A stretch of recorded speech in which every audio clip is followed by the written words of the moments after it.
tempers overflowing. They're angry. They know they have lost.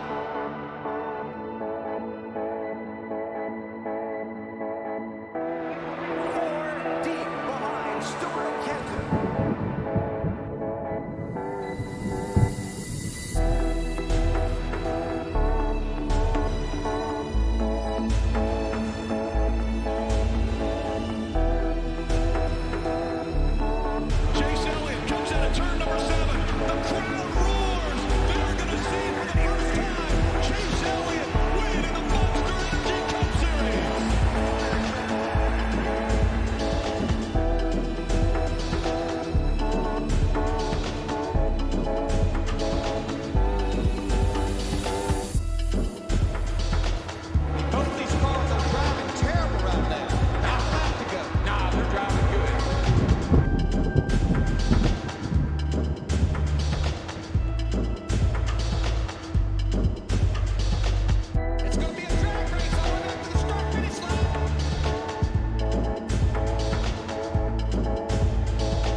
Good afternoon, ladies and gentlemen. Welcome to another post-race live stream.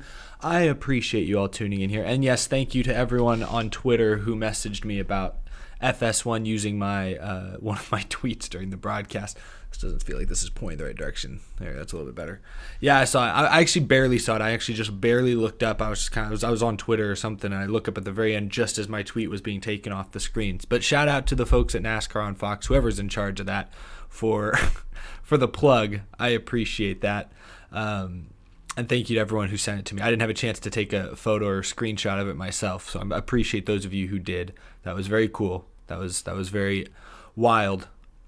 But there's a lot more to talk about than that. I thought this was a fun Xfinity race. I just got done watching the Indy GP, the Grand Prix. I really, I think NASCAR consistently has maybe the worst broadcast team in American motorsports, or just in major motorsports in general. And I say that as someone who thought today's Xfinity race was pretty good. I thought Adam Alexander was fun. I like Kurt Busch and Brad Keselowski on TV a lot.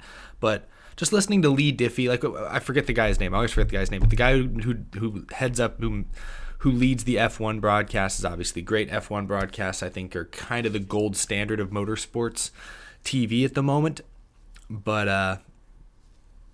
But IndyCar, especially with Lee Diffie, I think Townsend Bell and Paul Tracy are sometimes hit or miss, but especially Lee Diffie really paints a great picture. He really gives IndyCar races the gravitas I'd say more than they deserve, quite honestly.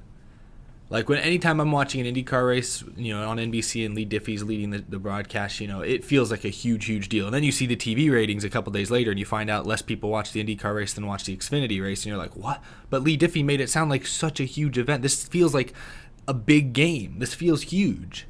So I credit to all the TV people. I feel like NASCAR TV broadcasts these days have just gotten a little too complacent. Occasionally they try some new things. I liked NBC's radio style that they've done at some races the last couple of years. And I think Fox has handled the Pro Invitational iRacing stuff pretty well the last couple of years. But overall, I just maybe because I've been watching NASCAR way more than I've watched any other motorsport, so I'm just used to hearing Mike Joy and Rick Allen and Dale Jr. and Steve Letarte, Jeff Gordon. Maybe I'm just getting used to all their voices, so it's nice whenever I tune into an IndyCar or an F1 race from time to time and I hear something different. Maybe that's all it is, but that's not what I want to talk about here today. Sorry, everyone was just talking about TV. Thanks again, Fox, for showing my tweet on TV. I appreciate that. I'm glad you felt my commentary was able to add something to the show. Hey, it made Keselowski and Kurt Busch laugh. I'll take that credit. I'll take credit for that one. Thank you, Jar Jar Binks. Misa thinks they are annoying too. Also, I hate Harvick. Thank you guys for trashing Kevin Harvick for like the 20th day in a row. The Harvick slander is back apparently. And thank you, Groovy Goose, making FS1 more groovy one tweet at a time. Absolutely. Yeah, look, there I am, Gary. There I am. Exactly. Well, I don't want to talk about that. We're not talking here to talk about the broadcast. I want to talk about the Xfinity race because the Xfinity race was fun. Yes, Austin Cindric wins for the third time this year, series leading 3 wins now, and he was kind of driving away with it at the end, had like a 3 or 4 second lead by the end. So the ending wasn't exactly a nail biter, but I thought overall this was a really good race. I saw a lot of you guys were commenting before during the little build up, my little stream intro I saw some of y'all were talking about the early crash where you had Jaskol. Is it Matt Jaskol? What's his first name? You had that guy slide and then basically crash on top of Josh Williams. It was a gnarly accident. What's his name? Is it Matt Jaskol? I think it's Matt Jaskol. But I may be wrong. Anyway, let me know, chat. Okay, is it Matt? One person says it's Matt. 2 people say it's Matt. All right, I was right. That was a gnarly crash. Monster Mile living up to its name. I thought Busch and Keselowski mentioned this a couple times during the broadcast, but it's a good point. That drivers consider Dover to be sort of a self-cleaning track because it's banked all the way around. Even the front and back straightaways are pretty heavily banked. So when guys spin and get sideways and lose that kind of traction, everyone typically slides to the inside and hits one of those inside walls. That's what happened in that first big crash when Josh Williams got spun, immediately went down the track into the inside wall, and then behind him, I don't know who ran over Jaskol, but Jaskol got spun into the pack as well and just climbed on top of the 92 car. I saw a couple people tweet something like this as well. It's like every 3 or 4 years, Dover just gives us one of those what kind of crashes. We're like, how like crashes you just don't see. Like I think back to whatever it was, 09, I think, when Joey Logano went barrel just tumbling down the banking at Dover. Like it's a 1 mile track. You're not supposed to see guys tumbling like this, but lo and behold, it happened. Or, a few years after that, 2016, Jimmy Johnson misses the shifter. The shifter breaks, whatever happens, stacks up the whole field. Everyone wrecks on the restart. Like, what? You don't see that hardly ever. Like, what the heck? And then today, you have a car literally climbing on top of another car. You had an actual, literal pile of race cars there on the entrance to turn 3 on the inside wall. Pretty crazy stuff. Thank you, Agent NASCAR. Thanks for your comment, or for the comment on my paint scheme this morning. Oh, yeah. Agent NASCAR put out it was on Instagram, created a really cool, out-of-the-groove, fictional paint scheme. Looked really, really awesome, actually. So, yeah, no, great work. Yeah, the banking is the main reason why. Most tracks, have heavy banking in the turns, but Dover's unique in that there's still significant banking on the front and back straightaways. I think, 10 degrees of banking? Like, that's got to be about as much banking as, like, Phoenix has in turns 1 and 2, or even maybe 3 and 4, right? How much banking do they have in 1 and 2? It's got to be similar to that. Thank you, Terry, with the 10. I really appreciate that. Thank you for the very generous support. The problem with the broadcast right now is that they built up Boyer to be a clown, and now he tries too hard. I don't mind it, but it's kind of a problem for outside viewers. Also, I hate Harvick.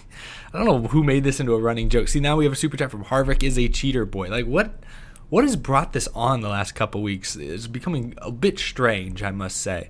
Would rather second Dover than Nashville Superspeedway. Hey, let's wait until we see what Nashville Superspeedway looks like. We haven't raced there in 10 years. New market and everything. Let's wait until we see what Nashville looks like. But I do like Dover. And thank you, Terry. I'm with you. I think Clint Boyer, has clearly been branded as the class clown. He's supposed to be the heir apparent to Darrell Waltrip. Waltrip's last couple of years, he really became kind of a parody of himself. And Boyer is really just being himself. I don't think Boyer's really being a parody, but they really just, when DW left and retired, I think they figured they needed to fill that role with more comedy. And so who better to go to than Clint Boyer? Occasionally it's funny, occasionally I agree with you, it's a bit much, especially for new viewers. It's maybe a bit much to digest right away.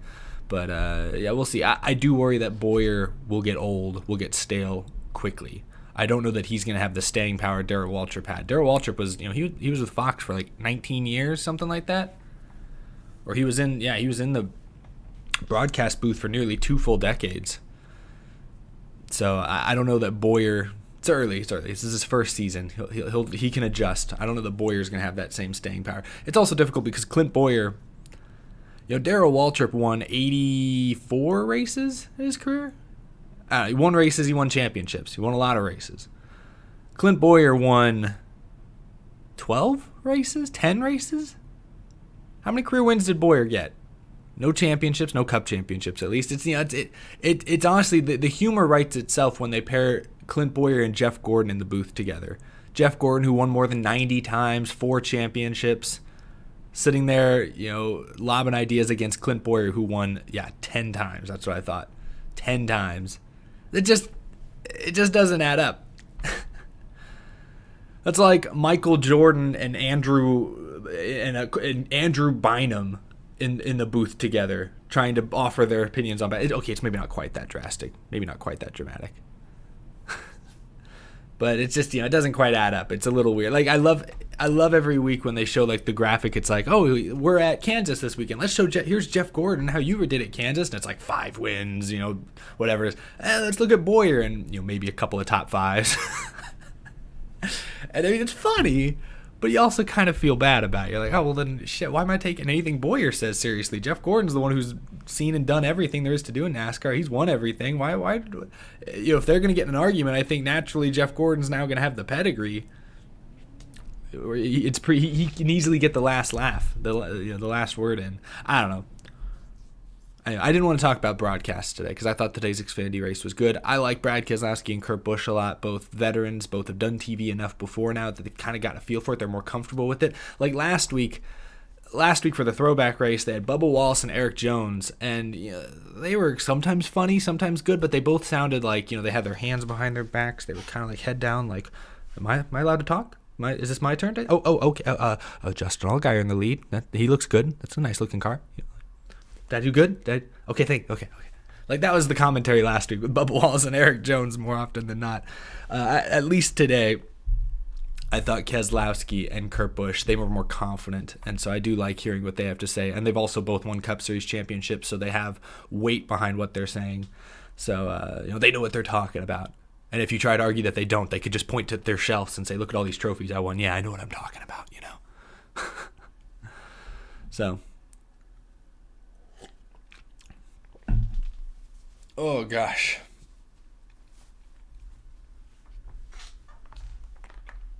Wait, Xfinity was today? Yes, it's Saturday. What kind of question is that? I'm sorry. What's in the cup? Water. It's always water, guys. Or Mountain Dew. Yeah, I appreciate the comments about the FS1 shout out. That was cool. That was slick. Thank you. Yankees will whip Astros with $1. I appreciate that.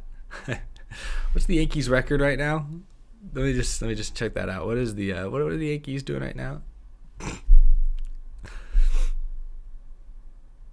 Ooh, they're actually close. They're a little better than I thought.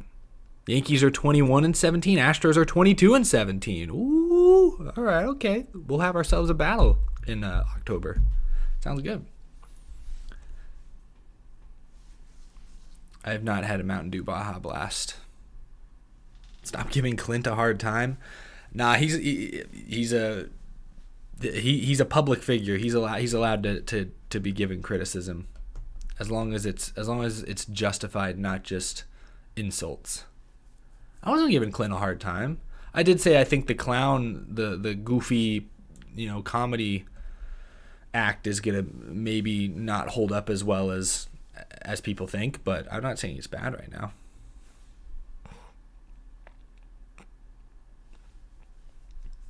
Joey isn't so bad. No, Joey Logano is very good in the booth as well. Joey Logano is good as well. All right, enough TV. You guys keep distracting me. Everyone wants to talk about TV. I have actually some notes. I have some things I wanted to talk about. Talked about that one big crash. Let's look at the top finishers from today's Xfinity Series race. And yes, this is a Splash Mountain t-shirt. Very, very fun style. It's kind of old. It's kind of faded. Well, actually, it always looked a little bit faded. The neck is also kind of stretched out, as you can tell. But yeah. But here are your top 10 finishers right here. Thank you, Terry. It's been kind of cool watching your channel and name grow throughout the last couple of years. Now you're interviewing drivers and on TV, apparently. Yeah, thank you, Terry. No, it's been, I really appreciate that. It's been quite the journey, especially the last couple of years. I think 2019 was really the start of something special for this channel. When we got Eric Almirola to appear on the channel before, on the show before the Daytona 500, like a week before, that was kind of the big turning point. Since then, we've gotten to go behind the scenes at a lot of racetracks. We've had a lot of other big name drivers and personalities on, and I've been on TV before. Last year, Fox reached out to me about submitting some clips for their like pandemic return special show, and you have like my full YouTube channel is like featured at the beginning of that special that they aired a few times last year during rain delays and stuff. So it's been super duper cool. It's been incredible to see the support and the growth, especially these last 2 or 3 years at this point. It's been incredible.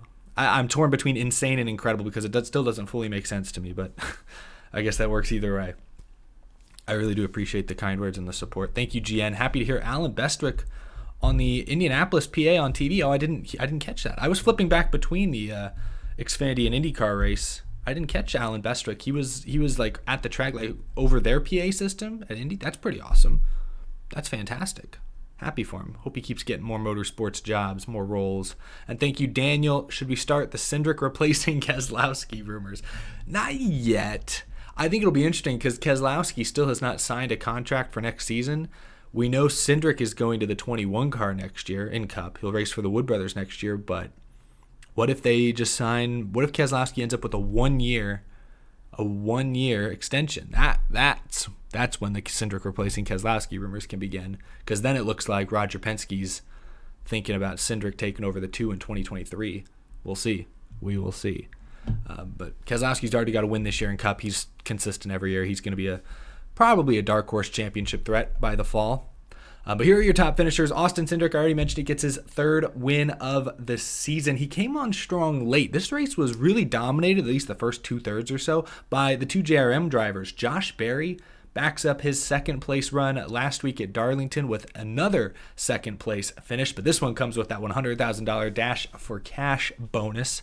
Pretty awesome. Justin Allgaier led a bunch of laps early on in this race, seemed to fade a little bit as the afternoon got later and later, but he ends up 3rd, still very solid. They were all heads and shoulders away from AJ Allmendinger, finishes 4th. My boy Ty Gibbs had an eventful day. I'm proud of Ty Gibbs today. He ends up with a 5th place finish, which, I mean, he's an 18-year-old kid who led every lap in the ARCA East race yesterday, but he has not gotten much experience at Dover in the past. So any 18-year-old with no practice coming into Dover and finishing 5th should be celebrated, should be commended. But today was kind of up and down for Ty Gibbs.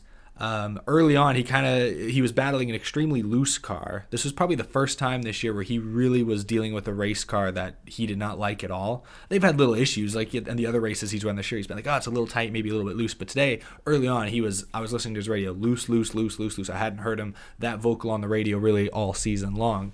So his car clearly wasn't great, or especially early on in this race, and we saw him make contact with Myatt Snyder at one point. Sort of, maybe Snyder came down a little bit, but Ty Gibbs just barely nudged him on the left rear, got Snyder all loose to go on by. Later, then Ty Gibbs got loose again. Maybe he was being a little too aggressive, and he barely clipped Austin Cindric with maybe the save of the year early on in this race, back in stage 1, coming out of, I think, turn 4 onto the front straightaway.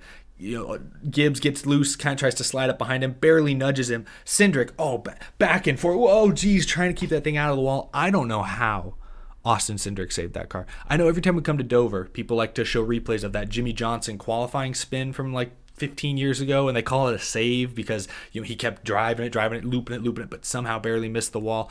That's impressive. I don't know if I'd consider that a save, but very, very impressive nonetheless. Still a great all-time great moment in Jimmy Johnson's career, but today's save by Austin Cindric might have been the best save I've seen at Dover since then. Fantastic save. And the fact that he went on to win 2 stages later, win the overall race, you got to look back at that moment and say, whoa, that's when it almost got thrown away. And it was mainly Ty Gibbs' fault by getting loose and nudging him. So Ty Gibbs ruffled a couple feathers in this race, dealing with a poor handling car and really not showing great patience. But the kid has such a natural talent, such a natural feel for the car that even with not a perfect handling car, they made adjustments on it throughout the day. Went from running around 10th, 11th most of the afternoon, drove up to the top 5 at the end there, finishes a very solid 5th. Harrison Burton finishes 6th. The Kim Burton, Harrison Burton's mom. They had Jeff Burton was on TV as well, Harrison Burton's dad.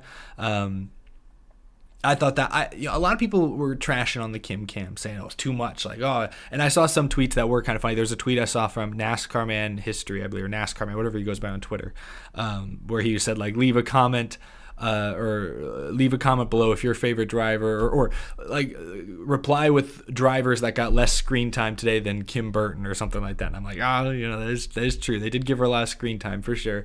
But I can't entirely blame Fox. I don't think it was overly intrusive. I thought the side-by-side shots they did when Harrison was battling inside the top 5, cut to her and she's like,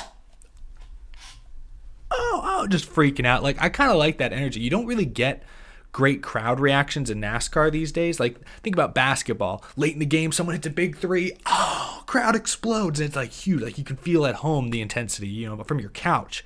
You don't really get that in NASCAR very often because the engines drown the crowd out more often than not. So whenever you get the opportunity to show someone in the stands really reacting to what's happening on the track in the moment, getting super into it, I don't hate it. I actually kind of like it. It adds a little bit of intensity. It adds a little bit to the moment. Maybe they overdid it a little bit, but I don't hate. I don't hate it as much as some people seem to hate it. Thank you for the super chat, Isaac. Gibbs versus Berry. Who do you think is better? Right now, I'll say Josh Berry. He's older. He's about 12 years older than Ty Gibbs. He's got way more experience, way more accomplished short track racer. Fantastic, consistent, cool, steady driver. I definitely go Josh Berry. If you're going to ask me, like, 50 years from now, who are we going to look back and say was the better driver in 50 years? I'd probably give the edge to Ty Gibbs. I think the upside, the ceiling is a little higher for Ty Gibbs. Keep in mind, he is only 18 years old, and he's already got an Xfinity win. He's already won a dozen ARCA East and main ARCA races and stuff. Like, yes, he's in a good car, but I think it's clear he's got a lot of talent. So 40 years, I think we might look back and say Ty Gibbs was better than Josh Berry. But right now, easily Josh Berry, I think, is the more talented all-around race car driver. Thank you, Medium Space. Do you have any nicknames for NASCAR drivers? Not really. I don't have any nicknames for them. I like Boyer when Boyer said during one of the iRacing races last year, he like yelled during a wreck, "Oh, Tricky Ricky got me," or something like that. I like calling Ricky Stenhouse Jr. Tricky Ricky. I don't know why. That sounds funny to me. Thank you, Eric Estep III. I appreciate the super chat. Grandpop, I need $15 for movies Dad won't give. Wow, I didn't know I was already a great. If you're the third, if I'm the first, the second, the third. Okay, I guess then, yeah, I would be the grandfather. I didn't know I was already a grandfather. Wow. Grandson, you're disappointing me. Why are you going to the movies? Joe Gibbs' grandson is out here running Xfinity races and almost winning them, and sometimes is winning them. What do you mean you want movies? Get out on the racetrack and win races. Make your grandpappy proud. Goodness gracious. Thank you, Cameron Andrews. I appreciate the super chat. How do you feel to be on NASCAR TV? It felt very good. I was very surprised to see it. I appreciate NASCAR and Fox throwing my tweet up there. And I appreciate in the past Fox putting me on TV. It's part of their special programs as well. The people at Fox must like me. That's awesome. I appreciate that. That's fantastic. Any way I can add to the broadcast is fine with me, is really cool to me. Hold on. This thing was like casting a weird it's still casting a weird shadow. Where's this light coming from? I got a light over there. I guess that's what's doing it.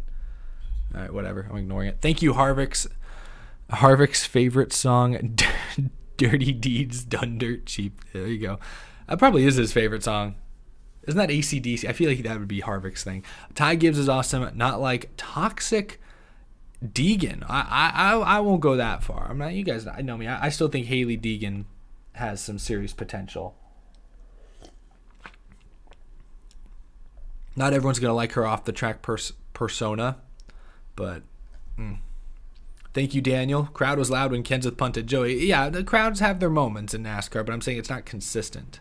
Certainly not consistent.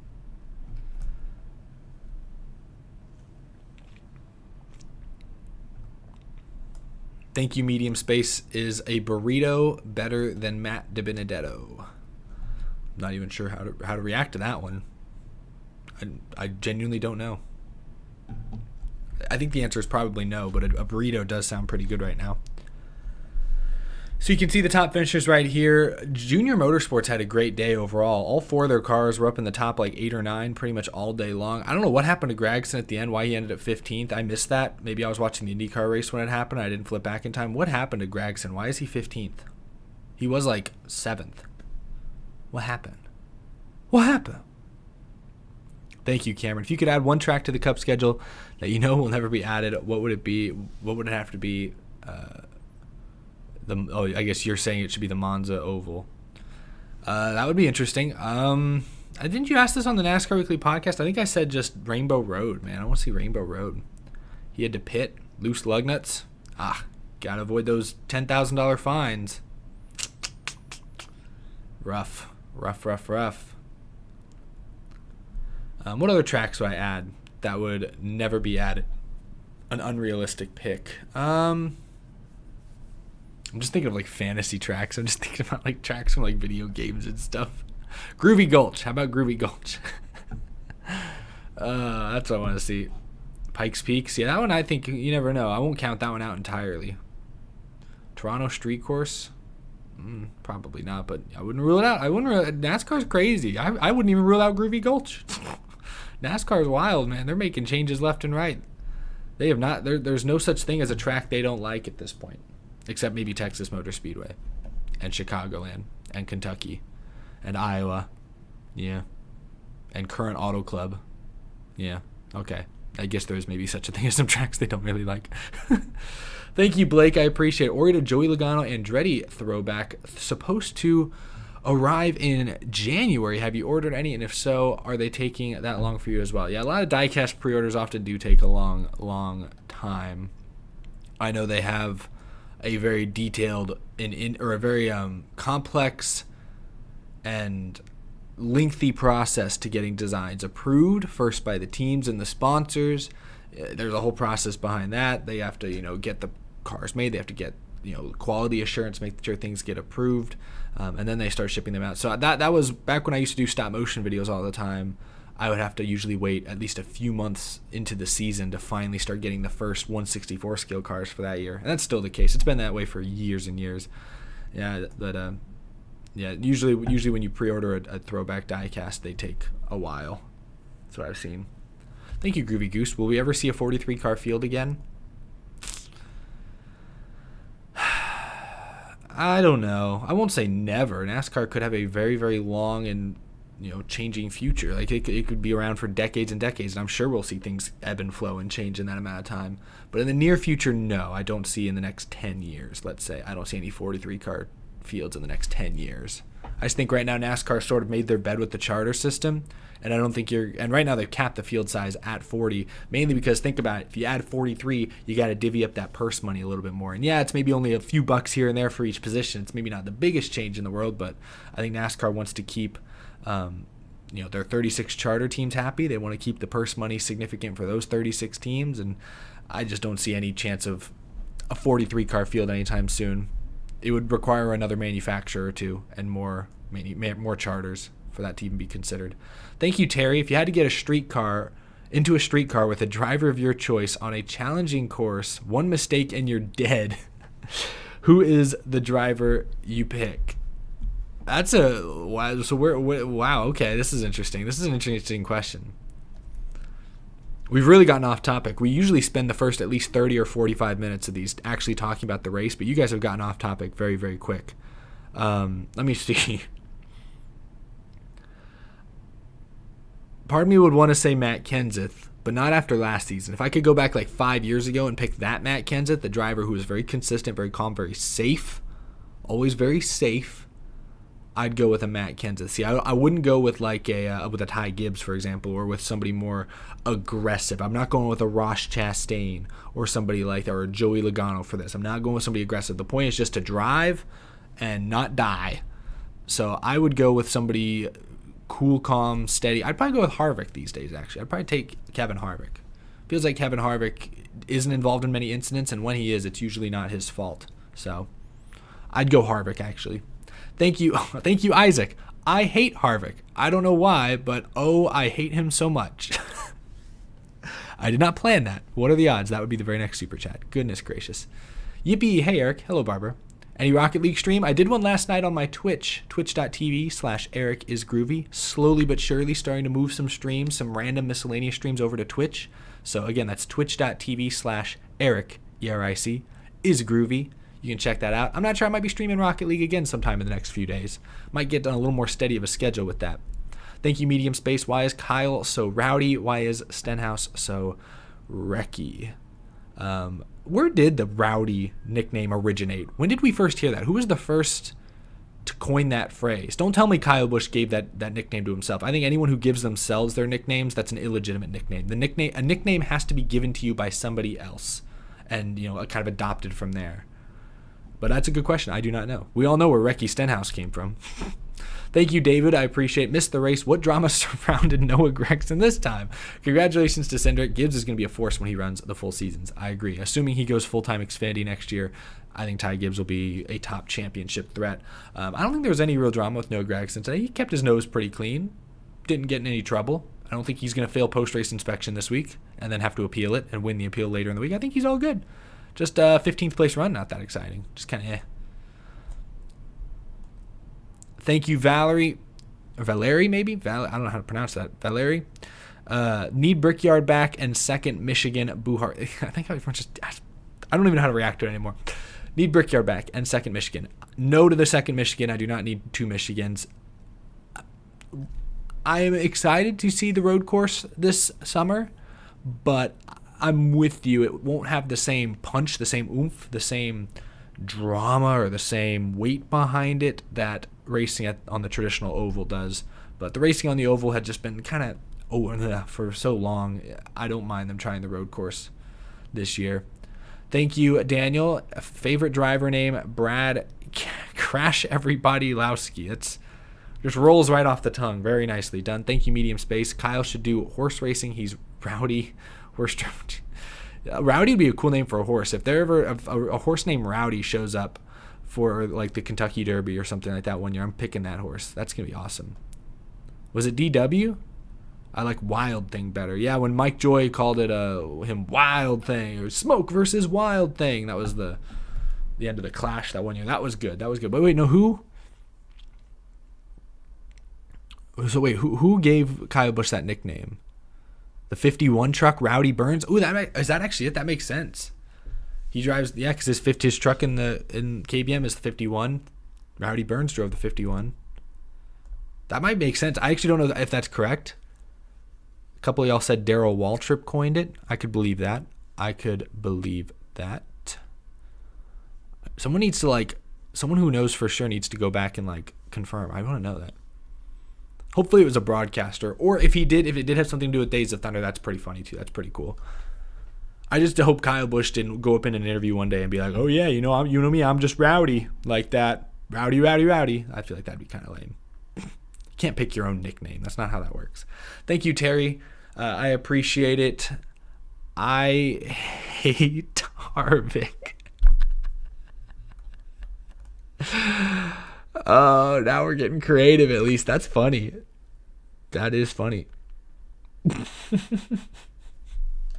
That's funny.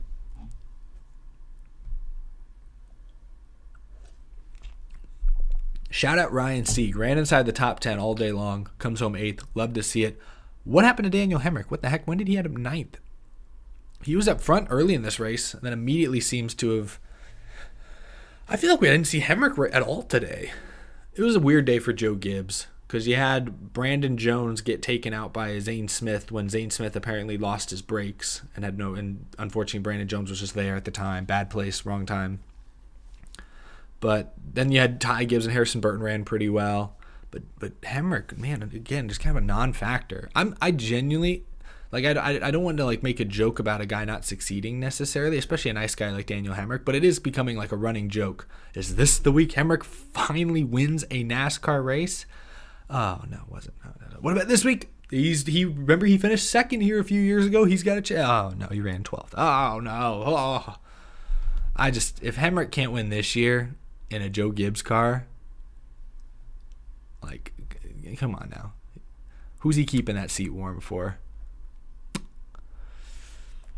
I like Daniel Hemrick a lot, but at some point, just being a nice guy doesn't pay the bills. I mean, Trevor Bayne, super nice dude, easily one of the friendliest, easiest guys to root for throughout his NASCAR career.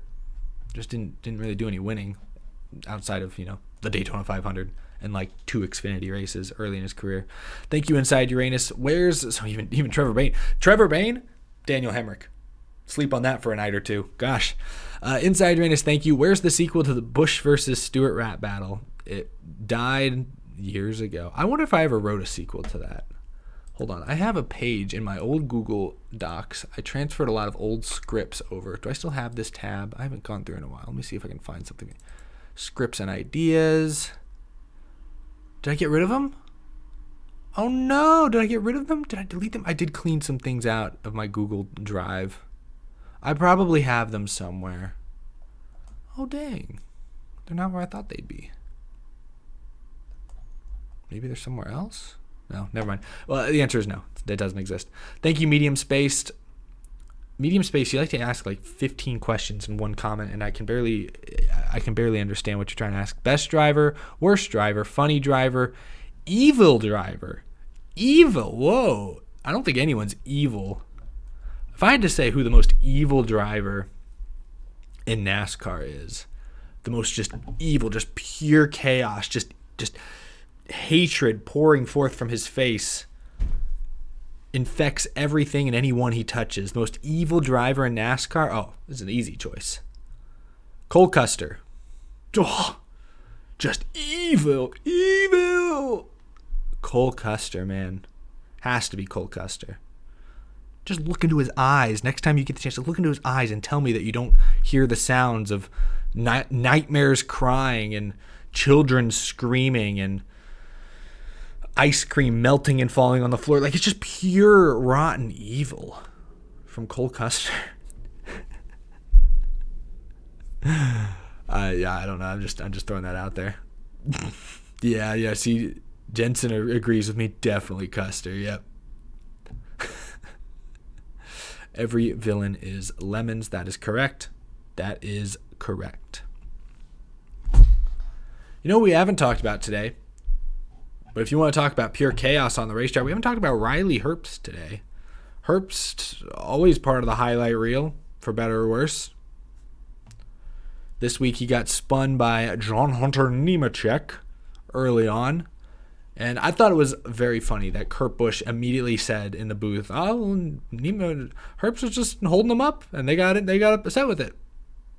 Like, geez, Kurt, dude just got dumped, and you're immediately going to throw to, "Oh, he was holding them up." Little Monster Energy rivalry there. Thought that was interesting. I don't know where Herbst ended up. I think he was 2 laps down in 18th, so par for the course. Thank you, Inside Uranus. Hug, marry, kill. Thank you for PGing it. Hug, marry, kill. Okay, maybe PG-13. Hug, marry, kill. Best friend, pizza, or Kevin Harvick. Well, I'm not going to hug pizza. That sounds messy. I'll hug my best friend. I probably hug my best friend anyways from time to time. Give him a good shoulder tap. That's just polite. That's what best friends do. So then marry and kill between pizza and Kevin Harvick. See, I could marry Kevin Harvick for the money. It's not a terrible strategy. Then I could buy all the pizza I'd ever need. Ooh. His sponsor is Hunt Brothers Pizza. Oh, I think we're about to marry Kevin Harvick. Break out the wedding bells. This is happening.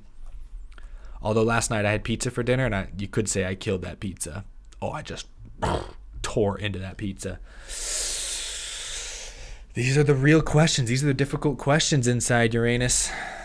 Do I marry pizza or do I marry Kevin Harvick? and off the other. What do you think I should do, chat? Marry Harvick and then kill the pizza by eating it? I think that's a good plan. That's what I'm going to do. All right. Set the date.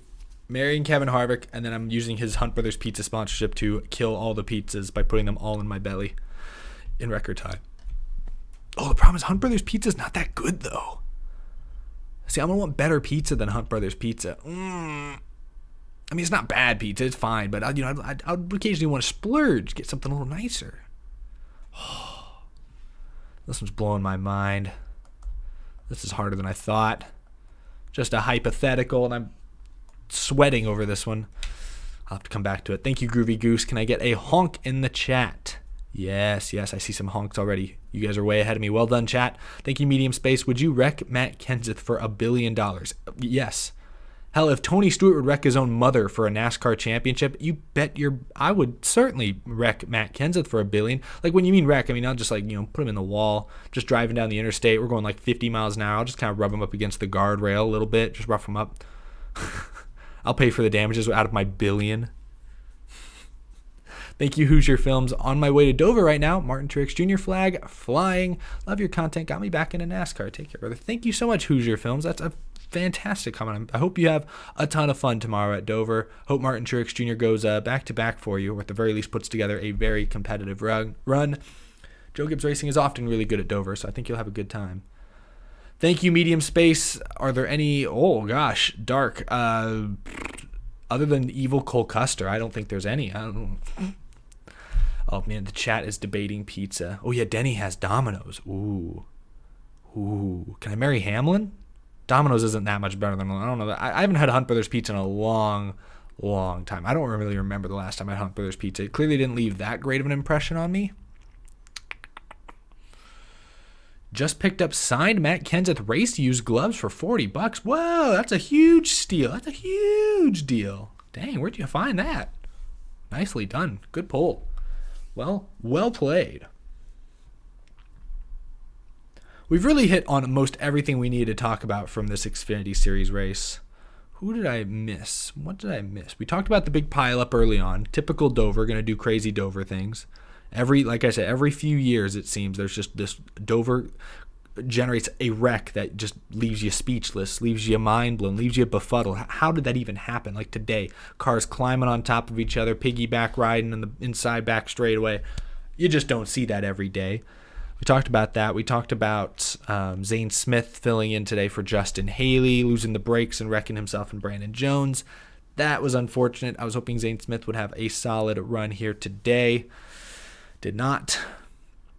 Talked about Ty Gibbs' aggressiveness. I think certainly the moment you gave him a car that was not great today, he kind of got a little squirrely sometimes, but he still ultimately came home top 5 and didn't wreck anybody, just nudged some people and made some people angry, like Austin Cindric, who went on to win the race. Speaking of which, Austin Cindric's save in stage 1. Right now, my candidate for best save of the season, because that's difficult. The elevation change, you're getting hit in a very vulnerable part of the race car. Dover is naturally banked so heavily on the straightaway that just adds an extra layer to the whole of difficulty to it. The fact that he kept that car straight, didn't even scrape the wall, back and forth, wibbly wobbly, that's impressive. That was impressive. Got me out of my seat. Thank you, GN. Can we get another NASCAR Trivia Pursuit question? Maybe we can do one. Where is it? It's over there. I'll try it out. Let's see. Thank you, Medium Space. Who would win in a fight? You, Tony Stewart, Kyle, Matt, or Matt DiBenedetto? I've got the reach. I don't know. Matt DiBenedetto has the muscle, but he's also too nice of a guy. I don't think he'd really be willing to fight. Kyle Busch has socked Logano in the face before, so he's clearly got that instinct. But I wouldn't say I'm afraid of Kyle Busch. So I don't know. That's a good question. I'm migrating south for Coda. Have fun, Groovy Goose. I hope you enjoy the race. I will be there. I'm excited for that next week. That's going to be good. Alrighty. Let Tony handle it.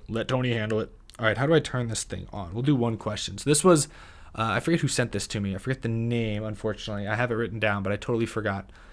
Thank you, Inside Uranus. Are you afraid of clowns? If you are, you have Loganophobia. These comments, y'all are funny. Y'all are really good. Ooh, I put the new batteries in it. I don't know when this thing was made. This thing was made in the 90s, I believe. Thank you, Ducks the Boss 260. What happened to your 5 liked and 5 hated drivers vid? Is it not around anymore? I might have gotten rid of it. I remember actually, I think I might have privated that video because I got started getting a lot of comments. Like it hit a vein in the algorithm where all of a sudden everybody was watching it. And that video was like 4 years old. And so I didn't want people judging the things I say today by something I said 4 years ago. Because I think in that video, I was very polite. I remember I was explaining drivers that I didn't like growing up as a kid for the most part. And that's what it was like Tony Stewart. I didn't like Tony Stewart at all. I didn't like Kevin Harvick that much. I didn't really like Jeff Gordon that much growing up. But I noticed people were often going back to that video to point out, oh, you're only talking bad about Jeff Gordon's broadcasting because he's your least favorite driver of all time. I'm like, no, I'm not. So I think I privated it, actually. I did that a while back. How do I do this? So do I hit Q&A? Oh, okay. I think it's picked up where I left off when I filmed the other day. So the question is, let me put this down here. You're right. You guys are not going to be able to see it. Can you even? If I hold up really close, you can kind of read it. All right, let's see. What does it say? What lane does the lead? Wait, isn't this the same question I did on that video? Does the lead lap car occupy in a NASCAR Winston car? Okay, we know this is the same question. So wait, how do I work?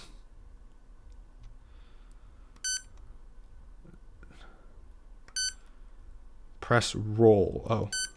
Oh, here we go. Okay. Jeez, this is great content. All right, the category is NASCAR. Great. I would hope so.